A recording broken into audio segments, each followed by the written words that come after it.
की टेक्नोलॉजी को पहले मोटा मोटा समझ लेते हैं जो अभी यहाँ हो रही है, एंड फिर इसके बाद हम लोग प्रैक्टिकल करेंगे ना, तो हर एक स्टेप्स तो आपको समझ में उसका क्लियर आएगा। अभी देखो एक इसको हमें क्यों करना है पहले तो ये समझ लेते हैं। क्योंकि हमारे पास बहुत सारे एग्रीकल्चर में अभी चैलेंजेस आते जा रहे हैं, है ना। कभी क्लाइमेट का चेंजेस आ रहा, तो जानवरों का चैलेंज आ रहा, फिर धूप का, बारिश का, एक्सेस ओले भी पड़ रहे हैं, ठीक है, हवाएं भी चल रही हैं। मौसम की जो बदलाव हैं, वो बदलाव को एक प्रोटेक्शन देने के लिए हम लोग लेयर फार्मिंग करते हैं। Number 1 point. नंबर 2 पॉइंट, ज़मीन लगातार कम होती जा रही है और हमें कम ज़मीन में ज़्यादा लोगों को ज़्यादा लोगों की हमें फूड का अरेंजमेंट करना होगा, इसलिए भी हमें ये करने की ज़रूरत है। एंड तीसरा ये कि जो क्लाइमेटिक कंडीशंस के बदलाव होते हैं, सो बेसिकली उसमें क्या होता है कि हम लोग जैसे अपनी बॉडी से अगर हमको काम लेना है ना, फॉर एग्ज़ाम्पल, तो हमें एक कंफर्ट जोन की ज़रूरत होगी। मतलब हम तेज़ धूप में खड़े होके कोई भी सवाल का जवाब याद नहीं कर सकते, क्योंकि हमें हरदम ये फील होगा कि गर्मी लग रही है, ठीक है। ठीक उसी तरह से क्या हो रहा है कि एक कंफर्ट जोन की ज़रूरत हमारे पेड़ पौधों को भी है। पर इनको कंफर्ट जोन देने के लिए हम क्या करते हैं, वो ओपन में होते हैं, ठीक है। हमको धूप लगती है, हम छाया में बैठ जाते हैं या पंखे के नीचे आ जाते हैं। गर्मी लगती है, ठीक है, हम वो कर लेते हैं। ठंडी लगती है, गर्म कपड़े पहनते हैं, या बारिश होती है तो हम छत के नीचे आ जाते हैं। पर पौधे क्या करें, ठीक है। बड़े पौधों की बात अलग है, जिनकी उम्र 100 साल होती है, उनको कोई ज़्यादा फ़र्क नहीं पड़ता। लेकिन जिनकी उम्र 2 महीना, 4 महीना, 6 महीने की होती है, उन पे मौसम का बदलाव का बहुत तेज़ी से फ़र्क पड़ता है। अब बेसिकली हम लोग करते क्या हैं कि हम लोग एक कंफर्ट जोन बनाते हैं पौधों को उगने के लिए, ठीक है। और कंफर्ट जोन बनाने के लिए आपके पास क्या संसाधन होते हैं, तो हमने क्या किया, बांस और बल्ली से ये एक ढांचा खड़ा किया, ठीक है। इसमें हम क्या करते हैं, 5 बाई 6 फीट के डिस्टेंस पे हम लोग कोई भी जो है बैम्बू है, लकड़ी है, या आपके पास कोई और भी मटेरियल है, लाइक पोल हैं या एंगल हैं, या फिर और भी किसी भी तरह का आपके पास वुड है, तो आप उसका इस्तेमाल कर सकते हैं। इसका डिस्टेंस हम 6 फीट रखते हैं, जो सामने सामने का डिस्टेंस होता है, और ये जो आमने सामने का होता है इसको हम 5 फीट रखते हैं। सो 5 बाई 6 फीट के अंतर से हम लोग ये डिस्टेंस मेंटेन करके ये लगाते हैं। फिर इसमें हम क्या करते हैं कि जैसे हम लोग घर के पिलर बनाते हैं, फॉर एग्जांपल। सो पिलर हम जब खोद लेते हैं तो पिलर्स को पिलर से जोड़ने के लिए हम क्या करते हैं, बीम का इस्तेमाल करते हैं। सो बेसिकली हम बीम डाल के सारे पिलर्स को एक दूसरे से कनेक्ट कर देते हैं। ठीक उसी तरह से हम क्या करते हैं कि ये जो स्ट्रक्चर का आउटर पॉइंट है उसको हमने बैम्बू से घेरा हुआ है, 6.5 फीट की हाइट पे आउटर पॉइंट पूरा सीधा घेरा बना के हम चारों तरफ घुमा के लेके गए, ठीक है। तो उससे क्या होगा कि वो बॉर्डर के सारे बैम्बू एक दूसरे से कनेक्ट हो गए। हमने ऐसे आड़े बैम्बू एक दूसरे को जोड़ते हुए बांध दिया। अब उसी बैम्बू से हम क्या करते हैं कि बाहर की तरफ स्टिक खींच के बांध देते हैं। तो बेसिकली जब हम स्टिक खींच के बांधते हैं तो क्या होता है कि अगर विंड का प्रेशर किसी भी डायरेक्शन में आ रहा है तो उसकी अपोजिट डायरेक्शन में उसको वो खींच के रखता है। जैसे मिलिट्री के तेंबू का रूल होता है, सीधे यूँ खड़ा हो जाता है तेंबू, और फिर उसको चारों तरफ से यूँ खींच के बांध देते हैं। फिर कहीं की भी हवा आती है तो उसको हरदम रोकती है। यही सेम कॉन्सेप्ट हम इसमें करते हैं। तो चारों तरफ हम क्या करते हैं, 5 फीट बाहर जगह छोड़ते हैं, उस जगह में हम स्टे लगा देते हैं और मोटे वायर से खींच के उसको बांध देते हैं। तो हमने ये बाहर की तरफ चारों तरफ स्टे कर दिया। अब हम क्या करेंगे कि ये अंदर के जो पोल खड़े हुए हैं, इन पोलों को भी आपस में कनेक्ट कर देंगे। तो उसके लिए अपन करते हैं ये 16 गेज के वायर का इस्तेमाल। ये हमने स्टार्टिंग वहाँ बांधा, और वहाँ से ये हम सीधा वायर आखिरी तक कनेक्ट करके ले गए, और एक बैम्बू से दूसरे बैम्बू को जोड़ने के लिए हमने ये वायर का यूज़ किया। सो बेसिकली इस वायर से हम इन बैम्बुओं को जोड़ देंगे।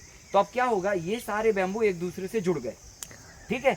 अब हम क्या करेंगे कि क्रॉस में 6-6 इंच के अंतर से ये 20 गेज के वायर का जाला बुन देंगे। सो ये 20 गेज का वायर है, इससे हमने पूरा राउंड करके ऐसे जाला बुन दिया।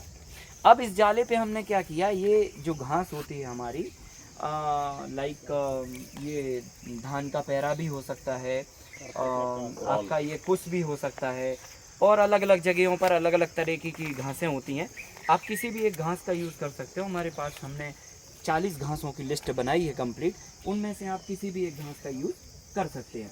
और वो फोटोग्राफ्स भी हमने उसमें छाप दिए कि भाई आप लिस्ट देखोगे, आप कहोगे नहीं नहीं ये तो हमारे यहाँ नहीं होता, पता चला आपके पीछे ही लगा है। आपके खेत के पीछे लगाए या तो घर के पीछे लगाए, तो आपके पास लिस्ट होने से आपको ईजी हो जाएगा। तो इसके बारे में सोचने की आपको ज़रूरत नहीं। हमने वो किया। अब हमने ये क्या किया, ये घास को ऐसे फैलाया जिससे 50% फिल्टर होके धूप आए। मतलब ये कोई मशीन या उससे नहीं हम करेंगे, आर्टिफिशियल कोई तो प्रोसेस नहीं है, मैनुअल प्रोसेस है। मैनुअली में आपको ये ध्यान रखना पड़ेगा, हमें ऐसे इसको डालना है कि हमारी आधी धूप और आधी छाया का इन्वायरमेंट क्रिएट हो। ना तेज़ धूप पड़े इस पर और ना तेज़ हवा पड़े और ना तेज़ ठंड पड़े, ठीक है। और कभी अगर ओले गिर गए, इत्तेफाक से आइस गिर गया, तो आइस का भी इफेक्ट ये रोक सके। तो ये मौसम के प्रोटेक्शन के लिए बेसिकली, तो इससे हम क्या करते हैं, आधा धूप और आधी छाया का इन्वायरमेंट क्रिएट कर लेते हैं। तो अब ये बन गया। अब इसमें हम क्या करेंगे कि चारों तरफ जो है ना, हमने अपनी बॉर्डर पे साड़ी की बाउंड्री वॉल, साड़ी ही लगाते हैं। अभी यहाँ पे आपको ग्रीन नेट दिख रहा है। सो बेसिकली आप साड़ियों को, 2 साड़ियों को आपस में सिल लीजिए, 4 फीट का एक साड़ी होता है, 2 साड़ियों को आपस में ज्वाइन कर लीजिए और फिर ये पर्दा पूरा चारों तरफ से ऐसे बांध दीजिए।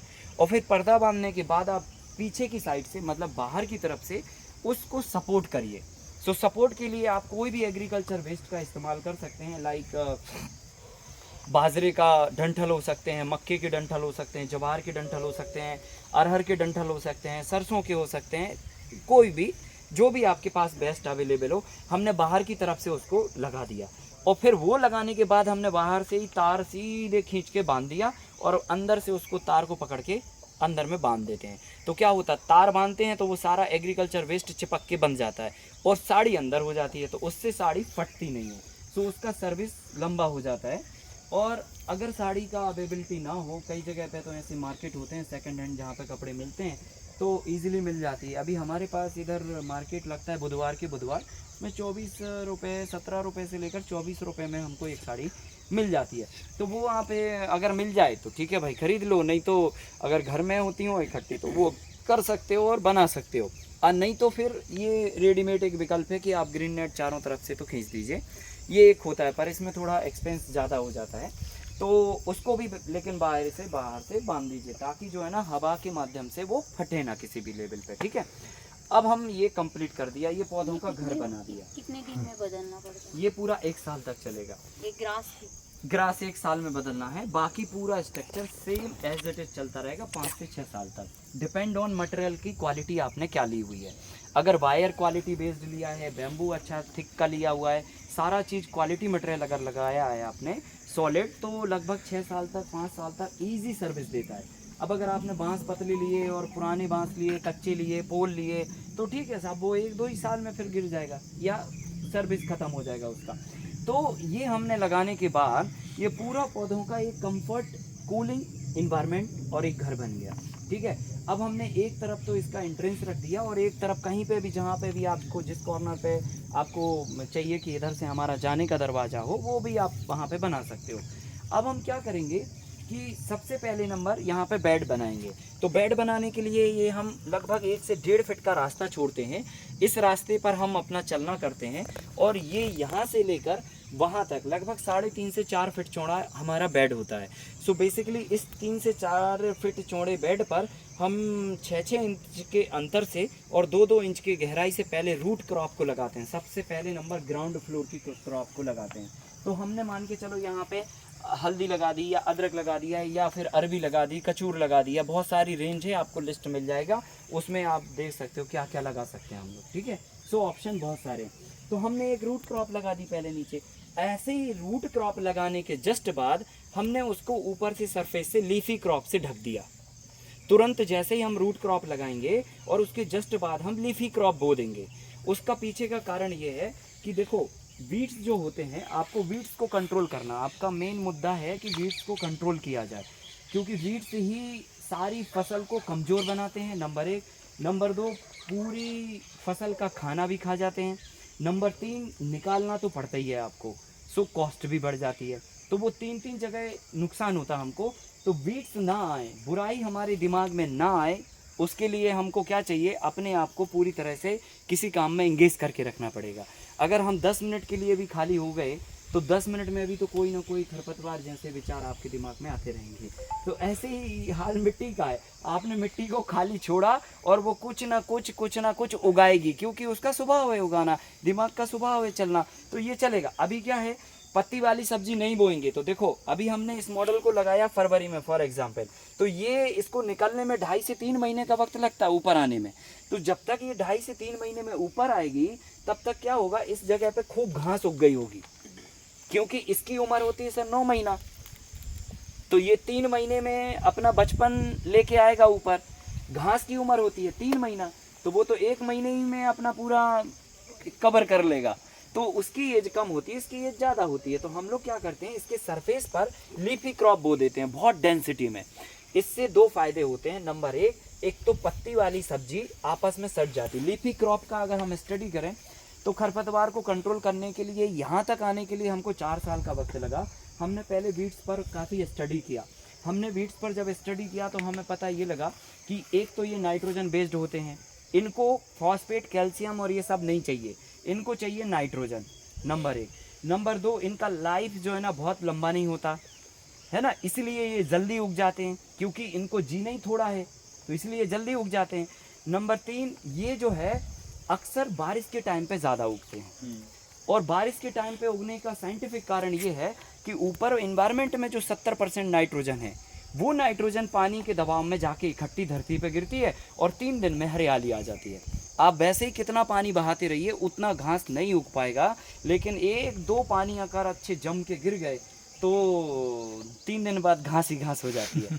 तो क्योंकि वो नाइट्रोजन भी मिल गई ना उनको, तो अक्सर ये जुलाई में उगते हैं। तो पहले नंबर तो इस मॉडल का हमने टाइमिंग चेंज कर दिया। हमने इसको जुलाई के समय में ना बो के जून के समय में बोते हैं, असल में हल्दी वगैरह ये सब चीज़ें, हमने उसको फरवरी में ले गए। तो फरवरी में क्या, उनका उगने का टाइम ही नहीं है। दूसरा, वो नाइट्रोजन बेस्ड हैं, तो हमने उसका विकल्प निकाला कि उसी के बदले में कोई दूसरा नाइट्रोजन बेस्ड क्रॉप लगाओ। तो उगने का जब आप टाइम चेंज कर दोगे तो वो उस समय तो उगेगा नहीं, ये समय पे उगेगा। अब हमने दूसरा कोई नाइट्रोजन बेस्ड लगा दिया तो इसकी वजह से ये नहीं उग पाएगा, क्योंकि इसको अभी कंफर्ट जोन तो मिल नहीं रहा, क्योंकि इसका टाइम है जुलाई में और हमने पहले ही से वहाँ पे कब्जा कर दिया दूसरी और लीफी का। तो जो भी फील्ड पे नाइट्रोजन पड़ी है वो हमारी क्रॉप को मिल जाएगा। तो क्या होगा, उसका जर्मिनेशन फास्ट हो जाता है। और जर्मिनेशन होने से क्या होता है कि 15 दिन में पूरी ज़मीन का सरफेस हमारी लीफी पत्ती वाली सब्जी ढक लेती है। उससे सबसे बड़ा पहला फ़ायदा ये कि हम इवापरेशन को रोक लेते हैं। ये दुनिया का पहला ऐसा टेक्निक है लेयर फार्मिंग जिसमें आप पानी के इवापरेशन को रोक पाते हो। और कोई भी टेक्नोलॉजी में आप उड़ने वाले पानी को नहीं रोक सकते, समझ रहे ना। आप पानी दोगे खेत में, आप चाहे इंटरक्रॉपिंग में काम करो, मल्टी क्रॉपिंग में काम करो, मिक्स क्रॉपिंग में काम करो, कोई भी फसल पैटर्न पे फसल उगाइए, पानी आपने खेत में डाला 10 से मतलब लगभग गर्मी में डालोगे तो 2 ही दिन में उड़ जाएगा, अगर ठंडी में डालोगे तो 1 आध हफ्ते में उड़ना है। पर उड़ना जल्दी है, निश्चित, ये पक्का है, क्योंकि इवापरेशन खुले वातावरण में है। इसके अंदर क्या हो रहा है कि ये एक तो 50% अभी देखो आप कितनी फिल्टर होके धूप आ रही है, बराबर ना। जितना प्लांट्स को रिक्वायरमेंट है धूप, उतना ही धूप आ रहा है। तो 50% तो धूप इसने रोक ली। अब 50% जब पत्तियों से पत्तियां आपस में सड़ गई घनी मात्रा में तो उन्होंने रोक ली, तो मिट्टी पे तो धूप पड़ी ही नहीं। और जब मिट्टी पे सनलाइट नहीं पड़ेगा तो इवापरेशन रुक जाएगा। तो लगभग पूरा नहीं मानते, लेकिन 70 से 80% इवापरेशन रुकता है। तो 70 से 80% अगर इवापरेट होने वाला पानी रुक गया तो ये तो बहुत बड़ा अचीवमेंट है। आप मान के चलो कि 30 to 20% पानी में आप 4 क्रॉप उगाने की बात कर रहे हैं, मतलब एक क्रॉप को उगाने के लिए कुल 7% पानी की बात कर रहे हैं। मतलब इसका ये हुआ कि जहाँ पर हम खुले मैदान में एक क्रॉप को उगाने के लिए 100 लीटर पानी खर्चा कर रहे हैं, वहाँ पर आपका 7 लीटर खर्चा हो रहा है। मतलब आप 93 लीटर पानी बचा रहे हैं एक क्रॉप के पीछे।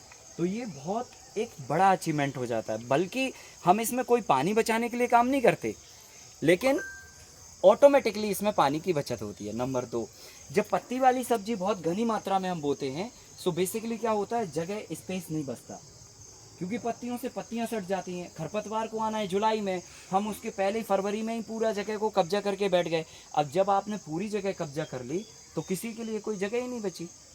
तो निश्चित ही है कि अगला व्यक्ति अच्छा हो बुरा हो कोई नहीं बैठ पाएगा, क्योंकि जगह ही नहीं छोड़ी आपने। तो यही सेम चीज़ मिट्टी के साथ होती है कि आप पूरी जगह अगर इंगेज कर दोगे तो कोई वीड्स नहीं निकलने वाला। और इसी से सर हम वीड्स कंट्रोल करते हैं, हम वीड्स को आने ही नहीं देते, ठीक है।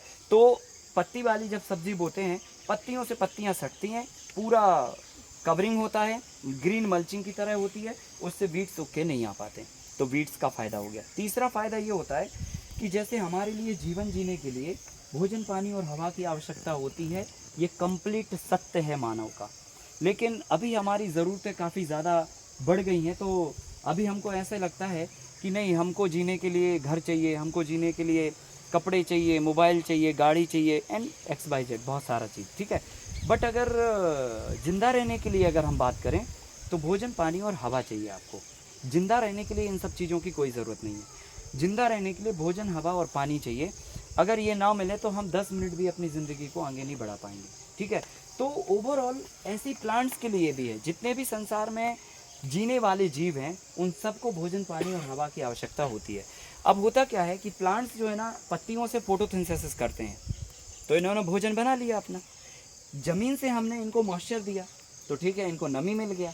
अब इनको हवा चाहिए, तो हवा कुदरत ने हर जीव के लिए या लिविंग ऑर्गेनिज्म के लिए अलग अलग स्थान बनाया। हमारे लिए इधर नाक बनाई, गाय के लिए अलग जगह नाक बनाई, मच्छर के लिए अलग बनाया, सांप के लिए अलग बनाया, हर जीव के लिए अलग अलग जगह पे नाक बनाई। पौधों के लिए नाक बनाई उन्होंने जड़ों में। पौधे हमेशा श्वसन क्रिया जो करते हैं वो जड़ों से करते हैं, और जड़ों से वो तभी श्वसन क्रिया कर पाएंगे जब मिट्टी में पोरोसिटी होगी। अब मिट्टी क्या हो रहा है, लगातार केमिकल फर्टिलाइजर के यूजेस से हमने हार्ड कर दी। सेकंड, हम मोनोकल्चर पे काम करते हैं, एकल फसल प्रणाली पे काम करते हैं। उससे क्या होता है, जब हम पानी बहाव करके देते हैं तो मिट्टी और सिलिट बन जाती है। तो क्या होता है, एरिएशन नहीं होता, और एरिएशन नहीं हुआ तो आप ये जान लीजिए, कितना ही खाद डाल लो आप, कितना ही पानी डाल लो, प्लांट ग्रो नहीं करेगा। ये एक लाइफ का सत्य है ना, जैसे वैसे ही हमारा, कितना ही हम भोजन कर लें, कितना ही पानी पी लें, हवा ना मिले हमको, कैसे पॉसिबल है। तो हमारे जीवन में संतुलन आवश्यक है, इनके जीवन में भी संतुलन आवश्यक है। तो एरिएशन जो है ना, पौधा हमेशा जड़ों से करता है, तो जड़ों में पोरस होना बहुत ज़रूरी है। तो अपन क्या करते हैं, पोरस बनाने के लिए हमारे भारत के फार्मर निदाई गुड़ाई का काम करते हैं, खुरपी लेके। कोई तो फावड़े से करता है, तो कोई खुरपी से करता है, मिट्टी को कुड़ेदते रहते हैं। तो मिट्टी को कुड़ेदने से क्या होता है कि मिट्टी कुड़ती है, ऑक्सीजन जाती है, फिर हवा जैसे ही गई तो ठीक है, प्लांट ग्रो कर जाता है पानी मिलने पे। ये एक बेसिक साइंस है प्लांट को ग्रो करने का, कि उसको भोजन चाहिए, उसको पानी चाहिए और उसको हवा चाहिए। ये जीने के मूल तत्व हैं, ठीक है।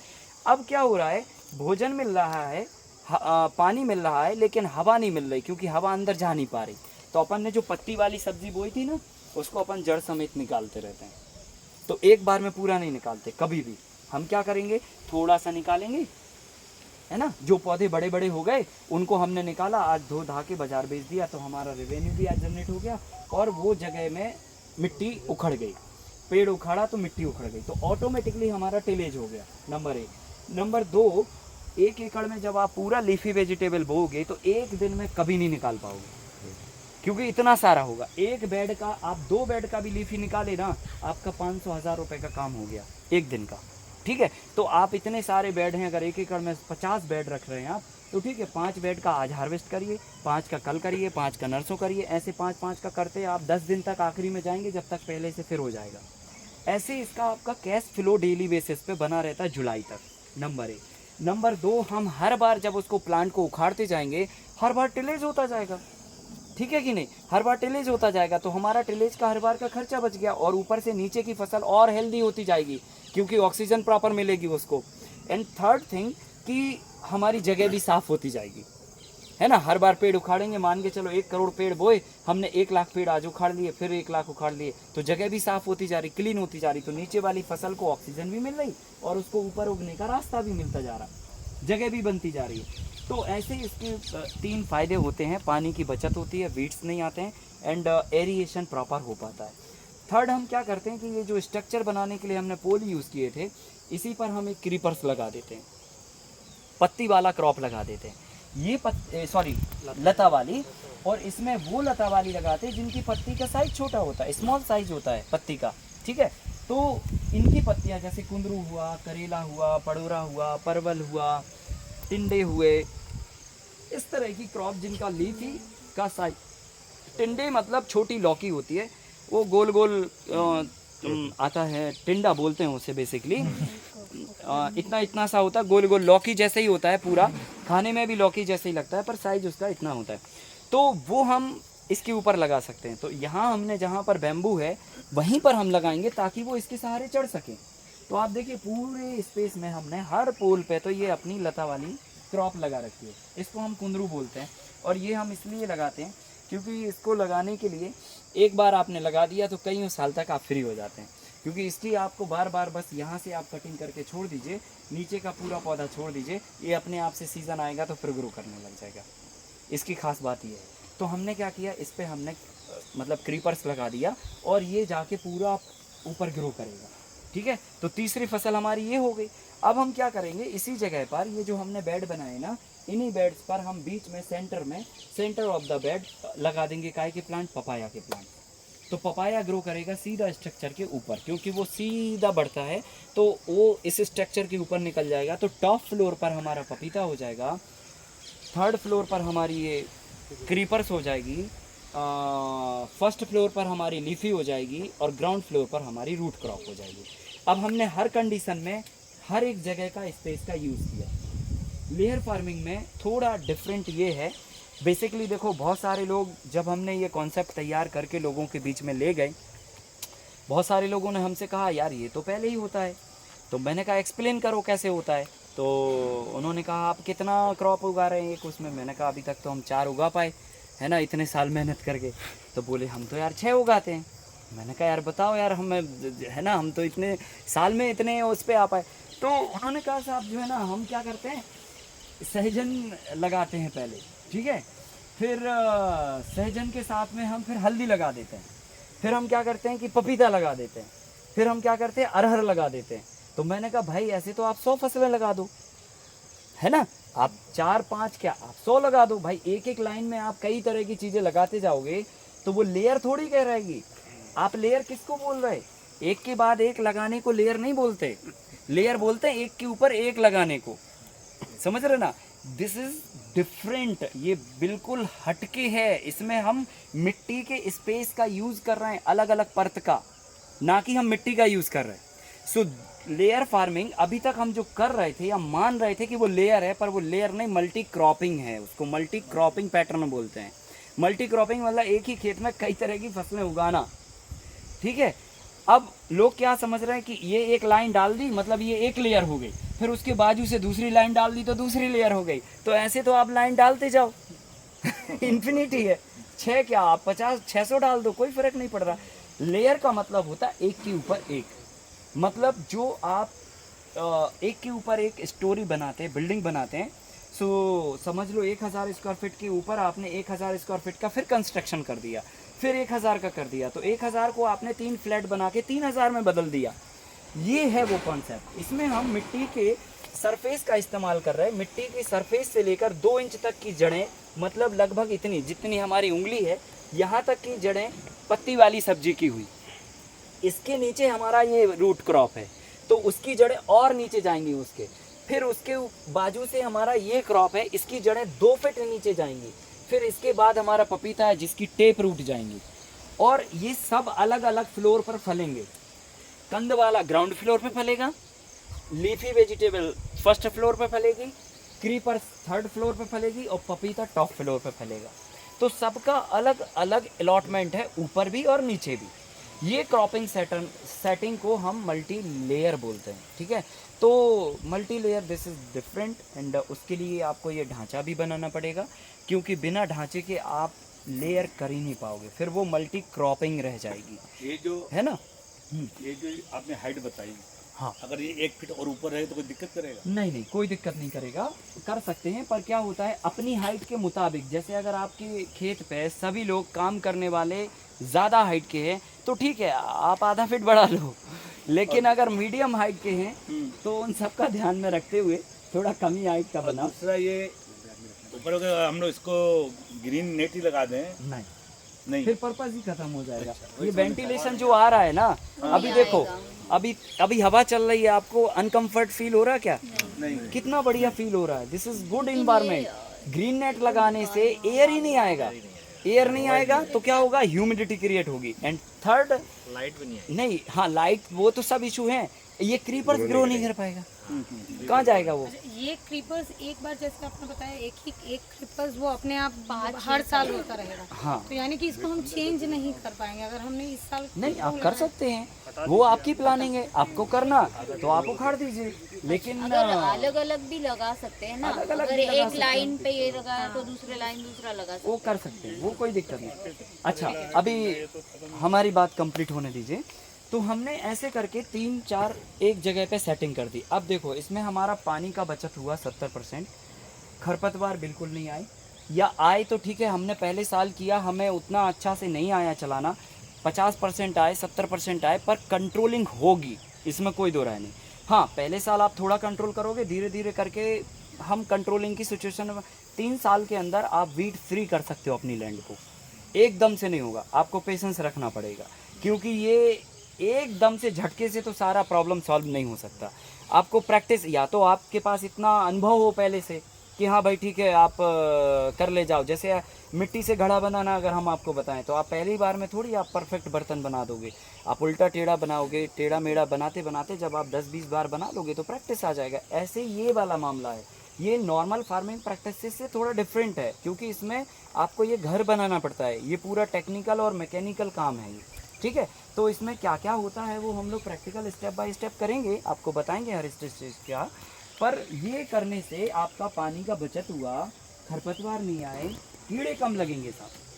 क्यों कीड़े इसलिए कम लगते हैं, इसका कारण है, एक तो प्रोटेक्टिव इन्वायरमेंट है, तो बाहर के कीड़े अंदर नहीं आ पाते। उसका कारण है क्योंकि जो फ्लाई करने वाले कीड़े होते हैं जनरली, जैसे थ्रिप, आपकी हरा मच्छर हुआ, वाइट फ्लाई हुआ, ये सब उड़ के आते हैं। और ये पता है आपको 6.5-7 फीट के नीचे ही उड़ पाते, इससे ज़्यादा हाइट पे नहीं उड़ पाते ये। तो जब 6.5-7 फीट की हाइट पे ही उड़ेंगे तो ये पर्दा होने से तो ये नहीं आ पाएंगे अंदर, तो हमारे वो कीड़े बाहर ही रुक गए। खेत में अंदर कीड़े इसलिए नहीं पैदा होते हैं क्योंकि हम एक तो हेल्दी डाइट पर काम करते हैं, मिट्टी को हेल्दी डाइट देते हैं। सेकंड, हम अपने खेत में कोई भी ऐसा मैटर नहीं छोड़ते जिससे इंसेक्ट पैदा हों। इंसेक्ट हमेशा पैदा होते हैं ज़्यादा एक्सेस वाटर से और खेत में खरपतवार होने से। अगर ये नहीं है तो आपके खेत में इंसेक्ट भी पैदा नहीं होंगे। तो लगभग हम वो मैनेजमेंट है पूरा, मैं डिटेल में आपको बताऊंगा एक दिन इंसेक्ट मैनेजमेंट पर कि हम कैसे कीड़ों को कंट्रोल करते हैं। ओवरऑल हम कीड़ों को लगभग 70% तक, 100 नहीं बोल रहे हैं, हमने तो अभी 4 साल से कोई भी स्प्रे नहीं किया इसमें, इवन नीम ऑयल और खट्टी छाछ का भी स्प्रे नहीं किया, मतलब कोई भी जैविक भी स्प्रे नहीं किया। 4 साल से हम इसके अंदर पंप लेके नहीं आए स्प्रे का, कोई भी नहीं, ठीक है, क्योंकि हमने पूरी तरह से इकोलॉजिकल सिस्टम पे इसको कर दिया।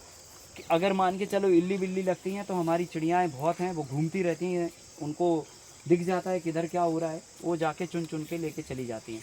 बाकी इसमें और कोई इंसेक्ट ऐसे कुछ खास आते नहीं हैं। तो नॉर्मली देखा जाए तो 70% तक आप इंसेक्ट का कंट्रोलिंग इस मॉडल के अंदर कर सकते हो। फिर इसके बाद अगला फ़ायदा होता है कि बाहर से जो विंड के प्रेशर्स आते हैं वो हमारे यहाँ पर रुक जाते हैं। जानवरों की जो छोटी मोटी प्रॉब्लम होती है, जैसे सुअर हुआ, नीलगाय हुआ, हिरन हुआ, गायें हुई, बकरी हुआ, ये सब भी आपके रुक जाते हैं। फिर इसके बाद इंसानों की नज़र से भी ये थोड़ा दूर हो जाता है।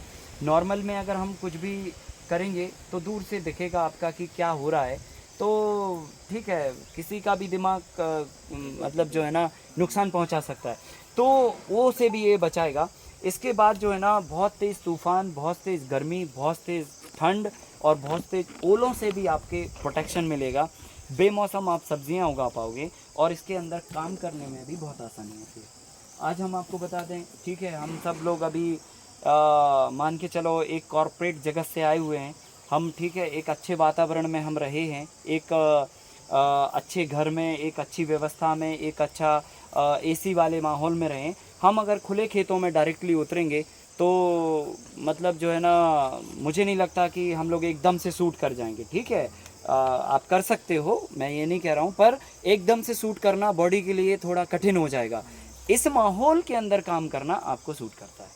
इस माहौल के अंदर आप आराम से ऑफिस जैसी फीलिंग के साथ में काम कर सकते हो। आपको कभी ये महसूस नहीं होगा कि हम फार्मिंग कर रहे हैं। आप एक बढ़िया, एक कंफर्ट और एक सेफ़ जोन के अंदर आप काम कर पाते हो, तो ये भी एक बहुत बड़ा बेनिफिट होता है।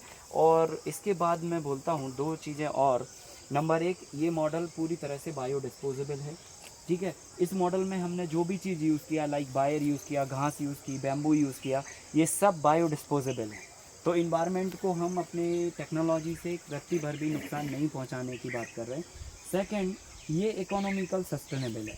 अगले 7 दिनों में आप ये मॉडल खुद बनाना सीख जाएंगे, क्योंकि हम एक छोटी सी जगह में प्रैक्टिकल करके आपको सिखाएंगे कि इसके हर एक स्टेप्स को कैसे किया जाता है। ठीक है, तो क्या होगा जब आप अपने हाथ से ये काम करोगे तो आपको अपने आप कॉन्फिडेंस डेवलप हो जाएगा, यार हम तो ये कर सकते हैं।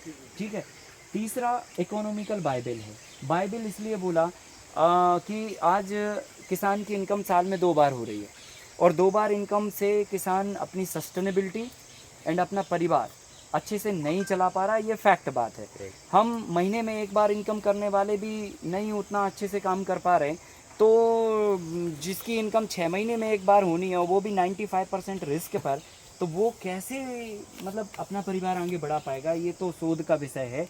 पर इस मॉडल के साथ में क्या होता है, देखो मैंने अध्ययन किया बहुत, और मुझे ये समझ में आया कि इंसान को जीने के लिए 3 तरह की इनकम होना बहुत ज़रूरी है। वो पहली बात, ये इनकम कैश वाली जो डेली बेसिस पे उसके जेब के खर्चे में होना चाहिए, मतलब जेब में होना चाहिए, बराबर ना। तो इससे क्या होता है कि हमने डेली बेसिस के हम खर्चे मेंटेन करते हैं। दूसरी इनकम सेविंग, जो हमारे बैंक में या गुल्लक में होता है। ठीक है, कभी कोई हमको अगर 1,50,000 रुपये की कुछ काम करने पड़े तो हम उससे हैंडल कर लें। तीसरा होता है sir emergency income. Emergency income में हम क्या करते हैं कि एफडी बना के या तो कहीं पे इन्वेस्टमेंट करके रखते हैं, खुदा ना खास्ता कभी बुरे वक्त में हमें वो यूज़ करना पड़े, मतलब इस तरह से। या रिटायरमेंट के समय जब हम काम नहीं कर पाएंगे तो ठीक है, हमारी सेविंग्स हैं, उसमें से हमारा गुजारा चल जाएगा। इस तरह से ये तीनों इनकम होने से व्यक्ति का लाइफ जो है ना कंफर्ट जोन में होता है।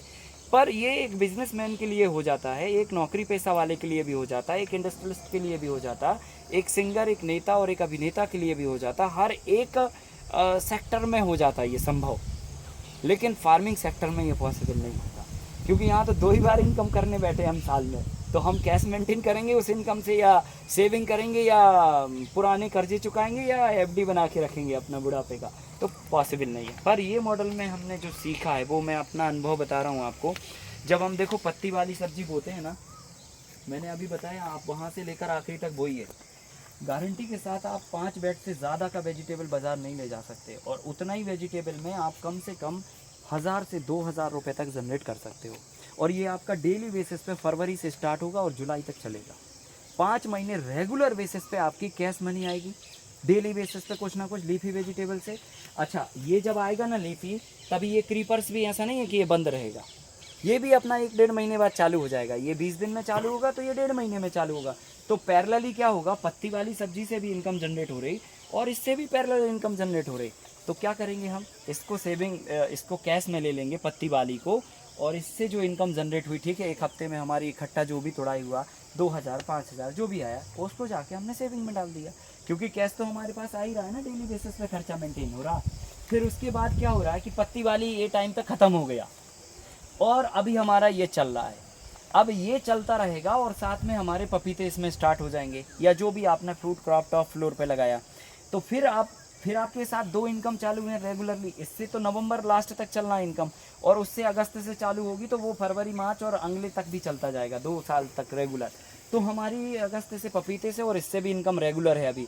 तो फिर एक कैश इसको ले लो और एक सेविंग में ले लो, तो अभी भी फिर आपका महीना एक सेविंग एक कैश में जा रहा है। फिर आ जाता है मान के चलो सितंबर और अक्टूबर का महीना, तो ये भी चल रहा है अक्टूबर सितंबर में, पपाया भी चल रहा है सितंबर अक्टूबर में, मतलब कैश भी चल रहा, रनिंग भी चल रही है और सेविंग भी चल रहा है, और साथ में ये पक गया हमारा क्रॉप। तो ये क्रॉप से ठीक है हमारा 50 कुंटल यील्ड आया, 60 कुंटल आया, जो भी कुंटल आया, एक मुश्त जब ये बाज़ार में जाएगा, 50 रुपये का बिका किलो, 100 रुपये का किलो बिका, जो भी बिका, तो 50 रुपये के किलो से तो ये 3 लाख रुपए आ गए, मान के चलो 60 कुंटल पैदा हुआ तो 3 लाख रुपए जो आए, तो अब हमें खर्चा तो करने नहीं, क्योंकि कैश तो हमारी ऑलरेडी इससे आ रही, सेविंग भी हमारा आ रहा है। तो इसको जाके हम उठा के एफडी में डाल देंगे, एक मुश्त बजट में डाल देंगे, और फिर जाके हम उसी जगह पे आलू शिफ्ट कर देंगे। ठीक है, तो क्या होगा, ये भी चलता रहेगा, पपाया तो चलने ही चलने हैं अब कंटिन्यूसली, और फिर हमारा जनवरी फरवरी में फिर आलू मैच्योर हो जाएगा। तो उसको आप सेविंग में लेना सेविंग में लो, जो जिसमें लेना जिसमें लो। कुल मिला के इन तीनों क्रॉपिंग का जो स्टेटस है वो आपकी सेविंग, कैश और एफडी को मेंटेन करता है, और ये इस मॉडल की सबसे बड़ी जान और ताकत है।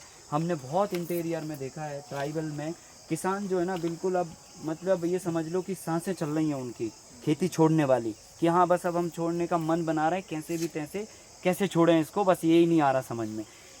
उन लोगों के लिए ये वाला मॉडल बहुत संजीवनी का काम कर रहा है। और अभी हम लोग झारखंड में, तुम्हारा उत्तराखंड में, बिहार में और कई जगहों पर, ऐसी जगहों पर बहुत जहाँ पर काफ़ी इंटीरियर और ट्राइबल एरिया है, वहाँ पर हज़ारों किसानों के साथ में ये मॉडल हम लोगों ने उतार दिए हैं अभी तक। ठीक है, तो ये हो गया बाइबिलिटी। तो इस मॉडल के साथ में बाइबिलिटी भी आ रहा है, और ये आपको आने वाले समय में एक सर्वाइवल लेने के लिए आपको ये इनकम चाहिए ही चाहिए, नहीं तो फिर 2 बार इनकम करने वाला मॉडल तो हम नहीं, मतलब है ना, महीने में 1 बार इनकम जो होती है उसमें भी अगर 5 दिन डिले हो जाए तो हमें पता है कैसे होता है, परिवार में थोड़ा भी उठापटक होने लग जाता है 5 दिन डिले होने से। ये तो 6 महीने में 1 बार हो रहा है, तो बहुत मुश्किल है। पर इस मॉडल के साथ में मैंने पाया कि ऐसे कोई सिचुएशन नहीं होती, हरदम एक कंफर्ट फील होता है, आपको कुछ ना कुछ रेवेन्यू आता है, तो इसलिए ये इकोनॉमिकल वायबल भी हुआ। तो बायोडिस्पोजेबिलिटी है, सस्टेनेबिलिटी भी है और वायबिलिटी भी है, ये तीनों चीज़ें इसके अंदर बहुत फिट बैठती हैं। तो आप पानी भी बचा रहे हो, कई तरह की प्रॉब्लम भी सॉल्व कर रहे हो, और साथ में इनकम को भी 3 गुना तो बढ़ा रहे हो, 4 गुना नहीं तो 3 गुना बढ़ेगा। पपाया का कोई विकल्प भी है?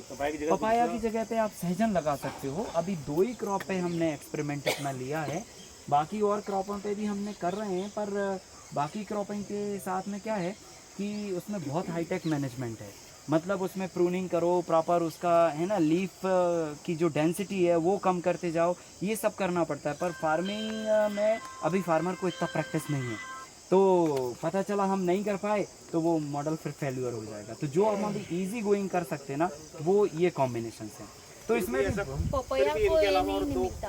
इन 2 के अलावा और कौन सा है ऐसा जिसका ऐसे- प्रूनिंग का कह रहे हैं, प्रूनिंग के साथ मैनेज कर सकते हैं? आप क्या नाम से इसमें गुआवा कर सकते हैं, आप चीकू कर सकते हैं, मैंगो भी कर सकते हैं, पर इसमें आपको प्रूनिंग करना पड़ती है, कर सकते हैं, है ना। तो ऐसे करके 4 क्रॉप आप एक साथ एक ही ज़मीन पर लगाते हैं। इसमें पानी का, खरपतवार का, कीड़ों का, मौसम के प्रभाव का, ये सारा बचत होता है। और साथ ही साथ जो है ना, इस मॉडल के साथ में मैंने एक चीज़ और देखा है, मिट्टी की जो क्वालिटी है वो इतना मतलब जल्दी सुधरती है। आप अगर जैसे नेचुरल तरीके से फार्मिंग करने जा रहे हैं, तो नेचुरल तरीके से जब हम फार्मिंग करने जाते हैं तो हमारा मकसद ये होता है कि हमें मिट्टी से ही तो क्रॉप लेना है। तो मिट्टी को आप जितना अच्छा करोगे या जितना जल्दी सुधारोगे, उतना जल्दी आपको अच्छा यील्ड आएगा। तो मिट्टी सुधारना पहली बात है। अब मिट्टी सुधरेगी कैसे, आप बताइए, इसका बेसिक फंडामेंटल क्या है मिट्टी सुधारने का? मिट्टी तभी सुधरेगी जब मिट्टी के अंदर के बैक्टीरिया ठीक से काम करेंगे, क्योंकि मिट्टी भी उन्हीं को सुधारना है, आप नहीं सुधार पाओगे। तो मिट्टी के अंदर माइक्रो ऑर्गेनिज्म कब काम करेंगे? जब उनको 3 चीज़ें अवेलेबल होंगी, भोजन, पानी और हवा। तो ये तो ओपन में भी होता है। तो ओपन में कब होता है? जब आप पानी देते हो ना, तभी उसको मॉइस्चर मिलती है, हवा मिलती है और भोजन मिलता है। जैसे ही ऊपर का पानी इवापरेट हुआ, मॉइस्चर गया, बैक्टीरिया मर गए, और बैक्टीरिया मर गए तो मिट्टी सॉलिड हो गई। फिर मिट्टी सॉफ्ट कहाँ से रहेगी? तो आप खुले खेतों में देखो, आप मिट्टी जो है ना, फसल काटने के बाद आप उस पर रोलर चला दो, है ना, कोई फ़र्क नहीं पड़ता उसको। मतलब इतनी हार्ड हो जाती है कि जब तक आप उस पर अगली बार तो पानी नहीं गिरेगा, तब तक तो वो ढीली भी नहीं पड़ेगी कि ट्रैक्टर चल जाए। इतनी ख़राब सिचुएशन हो गई है खेतों की। लेकिन इस मॉडल के साथ में क्या है जी, प्रोटेक्टिव इन्वायरमेंट जो होता है ना, इसमें हरदम सर कंफर्ट इन्वायरमेंट क्रिएट होता है। और कंफर्ट इन्वायरमेंट से बैक्टीरिया इसके अंदर गर्मी में, ठंड में, बरसात में हरदम इसमें काम कर पाते हैं। और उसकी बदौलत जो है ना, मिट्टी की क्वालिटी जो है ना, आप किसी भी बेड पे कहीं पे भी अगर आप उंगली डाल के देख लें तो मतलब रबड़ है ये, रबड़। अगर आप ऐसे पैर ऐसे रखोगे ना, ये दबेगा ऐसा। और अगर आप खोदना चाहो, ऐसे कहीं पे भी आप खोद सकते हो। मतलब आपको कोई प्रेशर व्रेशर लगाने की ज़रूरत नहीं है, ऐसे ही आप कितना भी गहरा खोद सकते हैं। देखिए ये चीज़ है, बिल्कुल आराम से, मतलब कंफर्टली आप कितने भी गहरे ऐसे हाथ डालते जाइए, कोई दिक्कत नहीं है। तो ये जो मिट्टी की जो क्वालिटी बनती है, ये क्वालिटी जो है ना, इस मॉडल के अंदर बहुत जल्दी बनती है। आप यही चीज़ आप ओपन में करेंगे ना, नहीं आएगा क्वालिटी। तो ये क्वालिटी बनाने के लिए आपको, मिट्टी के लिए आपको ये इन्वायरमेंट क्रिएट करना बहुत ज़रूरी है। सो ये क्या, ये हल्दी का क्रॉप, हल्दी है वो एक्चुअली, अभी यहाँ का जमा नहीं वो, हाँ अभी अंकुरण आएगा उसमें, ये यहाँ पे पड़ा था।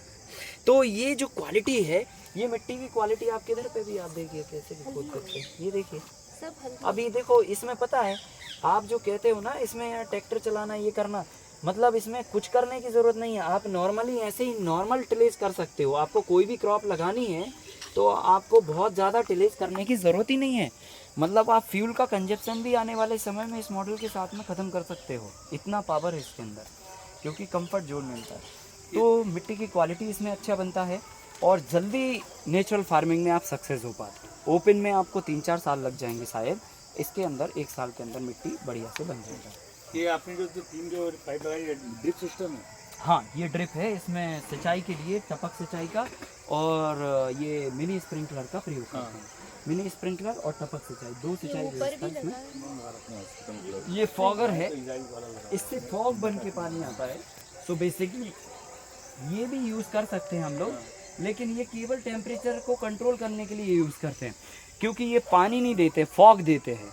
और फॉग से क्या होता है, जैसे अब ठीक है भाई, आप थोड़े जब 3-4 साल में अच्छे से इस मॉडल के साथ इस्टेब्लिश हो जाएं और आपका अर्बन एरिया में अगर फार्म है और आप होम डिलीवरी या तो फार्म मार्केट जैसे कॉन्सेप्ट पे अगर काम कर रहे हैं, तो ठीक है, आपका 1 एकड़ का खेत है, इसमें से कम आप 100 फैमिलीज़ को पर डे वेजिटेबल निकाल के दे सकते हो। 100 फैमिलीज़ को मतलब 500 लोगों को, ठीक है, मतलब 500 लोगों को प्रतिदिन आप सब्जियां इससे मेंटेन कर सकते हो।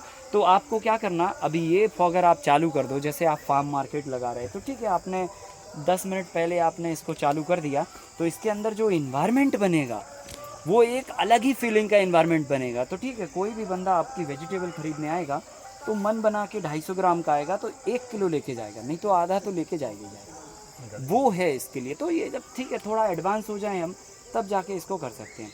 तो ये कूलिंग को भी मेंटेन करता है और एक एनवायरनमेंट को भी अच्छा बना के रखता है।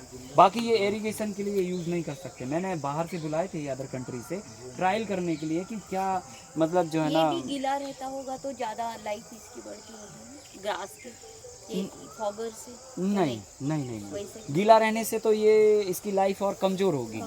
हाँ, जल्दी सड़ेगा। हाँ, लेकिन वो ज़्यादा ड्राई हो जाएगा तो भी टूट के गिरेगा। नहीं नहीं नहीं नहीं नहीं, वो बंध जाता है प्रॉपर तो नहीं गिरता है, वो बांधना पड़ता है उसके लिए ऊपर से ऐसे, है ना। तो ये चीज़ है। तो ऐसे करके हम लोग एक साथ एक ही ज़मीन पे कई तरह की चीज़ें उगाते हैं और ये एक तरह से किराने की दुकान हो जाती है जिसमें आपका कुछ ना कुछ रिटर्न चलता रहता है और आप जगह खाली नहीं छोड़ते हैं। ये सर बेड पे कंपोस्ट डालते हैं ना? हाँ, डालते हैं वो स्टार्टिंग में बेसल डोज में। उसको लेकर हम लोग आपसे एक दिन पूरा कंपोस्टिंग पे हम लोग देंगे, कौन कौन से कंपोस्ट हैं, कैसे बनाए जाते हैं, है ना, उनका क्या फार्मूला है, कितनी मात्रा में डालना, इन सारे विषयों पर हम लोग करेंगे बात, है ना। सर अगर पानी में जैसे मान लीजिए कि इतना पैसा इन्वेस्ट ना कर सकें डीप इरिगेशन और उसके विकल्प ये हैं। नाली है, इसमें उसके पानी भर दे तो नहीं, हो जाएगा? नाली में फ्लड इरिगेशन से पानी इसमें नहीं जाएगा।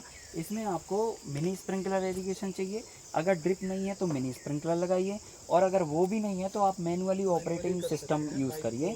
उसमें जो गार्डनिंग पाइप होता है ना, हमारे पास पड़ा है बाहर, वहाँ पे 1 इंची का आप रोल वाला पाइप लेके आइए, और उसमें मार्केट में फुहारे आते हैं, आप फुहारा लगा के भी आप दे सकते हो, अदरवाइज़ हाथ को उंगली मोड़ के भी आप फुहार करके दे सकते हो। तो ये कर सकते हैं हम लोग। 1 एकड़ के लिए कितना टाइम लगता है उसमें? सिंचाई करने के लिए 1 घंटा लगेगा, 1 घंटा लगेगा। हाँ, और आपको ठंडी में 1 सप्ताह में 1 बार सिंचाई करनी पड़ेगी, लेकिन गर्मी के टाइम पे लीफी वेजिटेबल जब तक होगी, क्योंकि उसकी जड़ें तो सरफेस पे ही हैं, बाकी की जड़ें तो ठीक है भाई, ऊपर का मॉइस्चर उड़ गया तो वो जिंदा रहेंगी, पर ऊपर लीफी वाली तो तुरंत चली जाएंगी, और ऊपर से गर्मी भी ऊपर ही पड़नी है, सबसे ज़्यादा तो उसी को गर्मी लगनी है। तो लीफी वेजिटेबल को पर डे आपको इरिगेशन करना होगा। तो ये आपको 1 घंटा लगेगा 1 एकड़ को इरिगेट करने में, ठीक है। और नहीं तो स्प्रिंकलर है तो ठीक है, आप 1 घंटे का स्प्रिंकलर चला दीजिए, मिनी स्प्रिंकलर। ये बहुत महंगा नहीं है सर, ड्रिप महंगी होती है, स्प्रिंकलर महंगा नहीं होता। किधर है मिनी? ये 15-16 हज़ार रुपये का खर्चा है 1 एकड़ का। 15-16 हज़ार रुपये का खर्चा है 1 एकड़ का। पाइप लगा ना वो रखा हुआ अच्छा, वो हाँ, ये स्प्रिंकलर का पाइप है, ये स्प्रिंकलर का स्टैंड है, और वो स्प्रिंकलर लगा। इसको मिनी स्प्रिंकलर बोलते हैं, छोटा स्प्रिंकलर। ये 10 फीट चारों तरफ अपना पानी को फैलाता है, ठीक है। तो 20-20 फीट के अंतर से हम लोग इसको लगा देते हैं, तो 10 फीट ये इधर से कवर करता है, वो 10 फीट उधर से कवर करता है, ऐसे करके 20 फीट का एरिया पूरा कवर कर लेता है। 1 एकड़ में अप्रोक्स कितने यूनिट लग जाते हैं उसमें? किसमें? इसमें हाँ, लगभग 24-25 के आसपास। 24-25 का। 24-25। हाँ, एक बात और मुझे बोलना था आपको कि कि इसके अंदर जो वेजिटेबल या जो क्रॉप्स की गुणवत्ता आती है ना, वो अमेजिंग है, मतलब बहुत अलग है, हटके है। क्योंकि इसमें हमने देखा जो हम हल्दी बाहर उगाते हैं उसका करक्यूमिन आता 2% हमारी फील्ड पे। इसी मिट्टी में जब हम इस मॉडल के अंदर उगाते हैं तो करक्यूमिन आता 6.5%। इतना फ़र्क पड़ जाता है। तो क्वालिटीज़ वाइज अगर आप देखोगे तो इसके अंदर जो वेजिटेबल की क्वालिटी बनती है वो मतलब और दूसरा तो हमने नहीं देखा ऐसा क्वालिटी। क्योंकि इसके अंदर एक कंफर्ट जोन है साहब। कंफर्ट जोन होने से वेजिटेबल अपने परफॉर्मेंस पे वो गुण मिट्टी से उठाती है और अपनी बॉडी में लेके आती है। और जब आपका बाहर है लपट चल रही है तो बेचारे को जिंदा ही रहने के लिए अभी संघर्ष करना है। फिर आ गया बारिश, अब तेज पानी से संघर्ष करना है। फिर आ गई ठंड, तो अब तेज ठंड से संघर्ष करना है। तो मिट्टी से उसको जो उठाना था अपने जीवन काल में वो तो डिस्टर्ब ही रहा, तो उठा ही नहीं पाया, तो गुणवत्ता कमज़ोर हो जाती है। मतलब ये समझाने के लिए बोल रहा हूँ, पर एग्जैक्टली ये होता है। और जब इसके अंदर हम चीज़ें उगाते हैं तो तोड़ नहीं है। अभी मैं धनिया दिखा रहा हूँ, आप हाथ फेर दीजिए, बूढ़ी हो गई हमारी धनिया पूरी, हाथ फेर दीजिए आपको खुशबू आ जाएगा केवल हाथ फेरने से। और अगर आप बेड पे चल गए और धोखे से कोई पत्ती कुचल गई तो महक जाएगा पूरा इन्वायरमेंट। ये इसके अंदर क्वालिटी आती है। ये क्वालिटी का जो तोड़ है ना वो आपको कोई मॉडल में नहीं मिलेगा। इवन जो है ना इसमें आप सतावर उगाई हमने, बहुत ज़बरदस्त क्वालिटी आई। अश्वगंधा उगाइए, आप मूसली उगाइए, सहजन उगाइए, तुलसी उगाइए, एलोवेरा उगाइए। कितनी ऐसी चीज़ें हैं जो मेडिसिनल में हर्ब्स में यूज़ होती हैं पर केमिकल तरीके से और हाइब्रिडाइजेशन सीड्स के कारण उनकी दवाइयों का असर नहीं हो पाता बॉडी पे। हम इसके अंदर अगर हर्ब्स उगाएंगे और उनकी मेडिसिन बनाएंगे तो बॉडी पे एकदम ज़्यादा इफेक्ट करेगा। तो ये सब चीज़ें एडवांस हैं, करने से इसका फ़ायदा होगा। पर हमारा एडवाइस यही रहता है हर एक किसान को, फिर कोई माने या ना माने वो उसके ऊपर है, कि ये नई चीज़ है, इसमें कोई दो राय नहीं है। ठीक है, ये हमारे लिए भी उस समय पे नया था, अब हमें प्रैक्टिस आ गया तो हम 2-3 एकड़ में करते हैं यहाँ पे। पर आपके लिए 5000 स्क्वायर फीट से ज़्यादा में नहीं जाना चाहिए। पहले आप 5000 स्क्वायर फीट में करो, आपके पास कितना ही नॉलेज हो, कितना ही आपके पास आपको पता हो, कितना ही बजट खर्चा कर सकते हो, तभी भी आप 5000 स्क्वायर फीट से आगे मत बढ़ो। क्योंकि 5000 स्क्वायर फीट से करने से आपको एक्सपेरिमेंट आएगा, अनुभव आएगा, और अनुभव फिर आपको मोटिवेट कर देगा स्वयं ही। फिर हमारे बोलने से आप नहीं करोगे, वो अंदर से मोटिवेशन और कॉन्फिडेंस आएगा कि हाँ इसको हम 2 एकड़ में लेके जाएं। तो 5000 स्क्वायर फीट से ही आपको शुरू करना चाहिए। ये एक यूनिट का एक कंफर्ट एरिया है, ना बड़ा ना छोटा। आप इतने से करोगे, पूरी फैमिली को वेजिटेबल खिलाओगे और कम से कम 5000-7000 रुपये की इनकम मंथली आप जनरेट भी कर लोगे उतने मॉडल से। तो ठीक है, आपका एक सर्वेंट का आराम से खर्चा निकल जाएगा, घर का वेजिटेबल आ गया, पड़ोस को भी बांट दिया, ये भी हो गया, वो हो गया। इतना होने के बाद आपको एक अनुभव इकट्ठा हो गया। अगले 4 महीने में फिर आप ठोक दो 1-2 एकड़ जितना में करना, वो फिर आपकी मर्जी, जितना एरिया में कर सकते हो उतना और कर ये दो। छोटी पत्ती का लगाने से फायदा और बड़ी पत्ती लगाए तो नुकसान। बड़ी पत्ती से क्या होगा कि पत्तों का साइज इतना बड़ा होगा कि वो कंप्लीट शैडो बना लेगा। हम यहाँ पे क्या करते हैं इस टेक्नोलॉजी में, बहुत साइंटिफिकली बहुत डीप में इस पे काम किया हमने, ये पता करना कि इसके लिए कितना सनलाइट चाहिए। ठीक है, अब इसके लिए अगर हम कोई ऐसी क्रीपर्स लगा देते हैं जो इसको सनलाइट नहीं देगी उतना, तो हमारा मामला फेल हो जाएगा। ठीक है, फिर नीचे वाली को कितना सनलाइट चाहिए, ऊपर वाली को कितना चाहिए, टॉप वाली को कितना चाहिए, तो सबको सनलाइट के हिसाब से जगह अलॉट की गई है और उसी हिसाब से ये वेजिटेबल भी सिलेक्ट की गई है। तो ये जो कॉम्बिनेशंस बनाए हैं ये बहुत अलग अध्ययन करके ही बनाए, जो परफेक्ट हो गया वो हमने आपको डिलीवर किया है ना। ऐसे 360 मॉडल हैं टोटल। ये एक मॉडल हमने आपको बताया जिसमें नीचे हल्दी लगाया, ऊपर कुछ एक लीफी लगाया, ये ऊपर कुंदरू है और पपाया, ये एक मॉडल हुआ। ऐसे 360 प्रकार के मॉडल आप लगा सकते हो, उनमें से कोई भी एक चूज़ करके जो आपको सूट करे आपके एरिया के हिसाब से और आपकी ज़रूरत के हिसाब से, कि हमको तो नहीं ये वेजिटेबल चाहिए, उस हिसाब से। डिपेंडिंग अपॉन सॉइल मिल जाएगी। Dependent on soil. सॉइल का कैरेक्टर अगर मोटा मोटा देखें तो दोमट कैटेगरी और सैंडी सॉइल में ये बेस्ट होएगा ये मॉडल, और जो हमारी चिकनी पानी पकड़ने वाली मिट्टी होती है उसमें नहीं होएगा, है ना। रेड सॉइल में भी ब्लैक हाँ ब्लैक में होएगा, ये भी तो ब्लैक मिट्टी नहीं है, रेड सॉइल रेड में होएगा, कलर से नहीं है उसका कोई।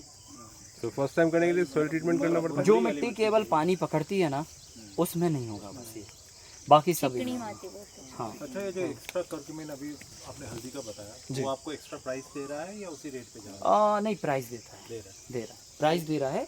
एंड सेकंड थिंग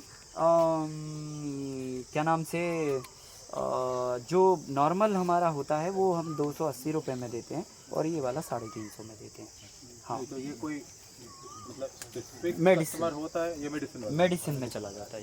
तो 4 के ऊपर हुआ तो मेडिसिन में ले लेते हैं लोग।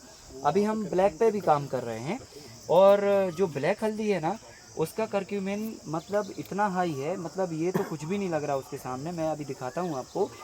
वो इसके मॉडल के अंदर उसकी इतनी ज़बरदस्त क्वालिटी है कि मतलब हम खुद दंग रह गए। मतलब नॉर्मली जो हमने कैरी किया था सीड स्टार्टिंग में बहुत पहले, तो वो बता रहे थे कि कुछ 5-6% के आसपास करक्यूमिन आ गया तो ये कैंसर में चला जाएगा। हमारे इधर उसका पहले राउंड में 17-18 आया था। तो ये सुपर मेडिसिन है, सुपर मेडिसिन मतलब अमेजिंग है। मतलब इसके अंदर अगर वो आपने क्रॉप लगा दी और आपकी मार्केटिंग सॉलिड बैठ गई तो मतलब हल्दी आपको कम से कम 10 लाख रुपए देने की पावर रखती है अगर आपने वो लगा ली। कितने टाइम में? 1 साल में, एक एकड़ में 1 एकड़ में, है ना। तो इसके जो रेवेन्यू की अगर हम बात करें तो देखो हर एक क्रॉप का मतलब जो है ना अलग अलग रेवेन्यू होता है। जैसे हमने लीफी वेजिटेबल लगाई तो मोटा मोटा आप 2 लाख रुपए 3-4 महीने में उससे गेन कर लेते हैं। ये जो क्रीपर्स है ये 9 महीने सर हमारा चलता है। 9 महीने के अंदर ये मतलब जो है ना हमें कम से कम 2 लाख रुपए ये भी देके जाता है ऊपर वाला क्रॉप। एक हमें पपीता देके जाता है और करीब 3 से 4-5 तक हमें ये एकदम रूट क्रॉप देके जाता है। ये बाज़ार का प्राइस बता रहा हूँ मैं, वैल्यू एडिशन का प्राइस नहीं बता रहा हूँ और ख़ुद की मार्केटिंग का भी प्राइस नहीं है, ये नॉर्मल बाज़ार का प्राइस है। तो 3 के आसपास हमें इससे मिल जाता है। सब मिला के 8 से 10 तक हम टर्नओवर को टच कर लेते हैं पूरे साल भर में 1 एकड़ से। और ठीक है, सब कुछ काट के हमें 6 से 7 आराम से मिल जाते हैं। हम फार्मर को बोलते हैं कि आप 4 से 5 आराम से कमा सकते हो अगर आपने सही प्रोटोकॉल फॉलो किया है और आपने अपना दिमाग ना लगाते हुए पूरे सही ढंग से इसको चलाया है, तो आप इतना आराम से कर सकते हो। और पहले करो आप थोड़ी जगह में, फिर आप मिला जिसके इसका तेल भी तो निकलेगा फिर बाद में। वो तो हमने बोला ना कि आपको वैल्यू एडिशन तो बताया ही नहीं ना हमने। वैल्यू एडिशन तो आप छोड़ ही दो, वैल्यू एडिशन दिस छोड़ इज दिया बेसिक आपने विच यू विल गेट। और मार्केटिंग छोड़ दी हमने। वैल्यू एडिशन भी छोड़ दिया, मार्केटिंग। अभी देखो हल्दी का जब तेल आ गया ना तो वो तेल को भी हम 15,000 में नहीं बेचते और लोग बढ़ गया हमारा।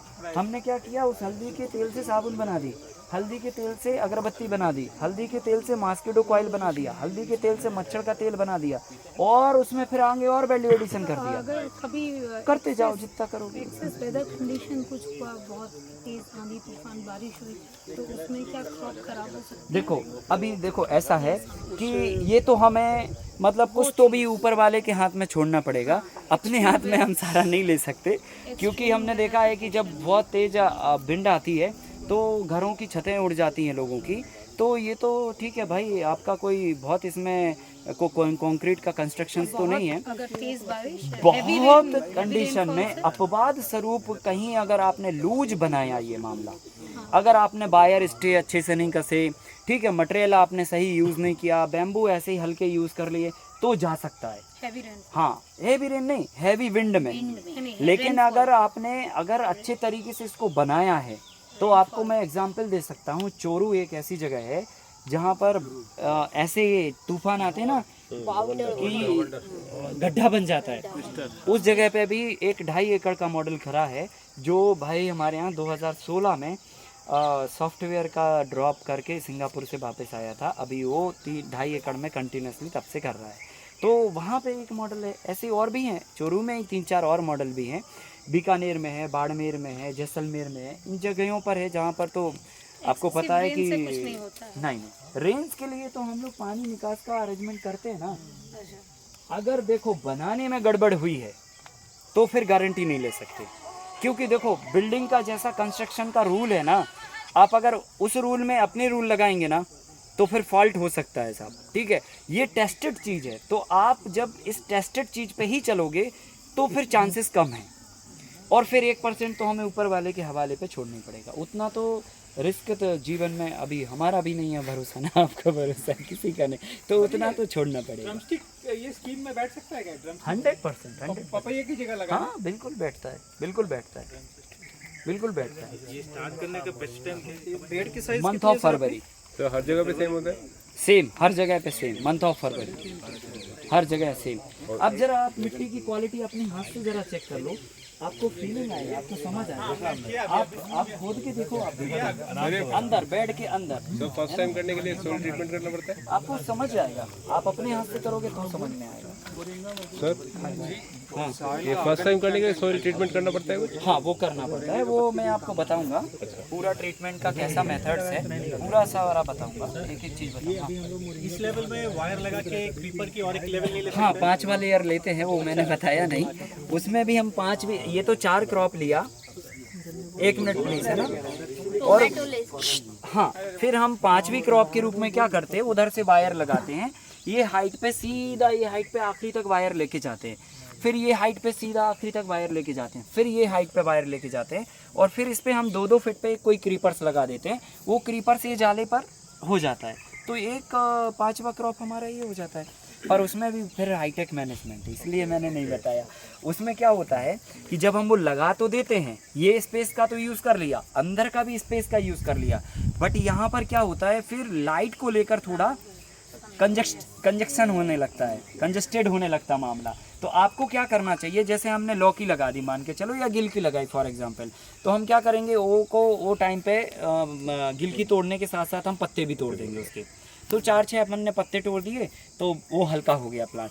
फिर हम अगली बार गिलकी या जो भी लौकी लगाई वो तोड़ने गए तो हमने फिर पत्ते तोड़ दिए। तो उससे क्या होगा, प्लांट लाइट वेट में रहेगा एंड वो आ जाएगा, मतलब हो जाएगा फिर, है ना। पर वही है कि जब कोई इस खेल को खेल ले तब फिर वो 5वें पे जाए, अदरवाइज पहले 2 पे जाओ, हम तो कहते हैं, या 3 पे जाओ। 4 पे भी जाना तो 4 पे जाओ, पर जाओ छोटे से एरिया। तो क्या प्रेफरेंस है, फर्स्ट सेकंड थर्ड फोर्थ कैसे जाएं? यही है कि पहले 2 क्रॉप से करो तो ज़्यादा अच्छा कौन है। सी 2? कोई भी 1-2, एक क्रीपर्स और एक रूट क्रॉप। आपने भी कहा ना कि 360 तरह से हो सकता है, तो उसकी लिस्ट मिल जाएगी। बिल्कुल मिलेगी, 2 की मिलेगी, 3 की मिलेगी, 4 की मिलेगी, 5 की भी मिलेगी।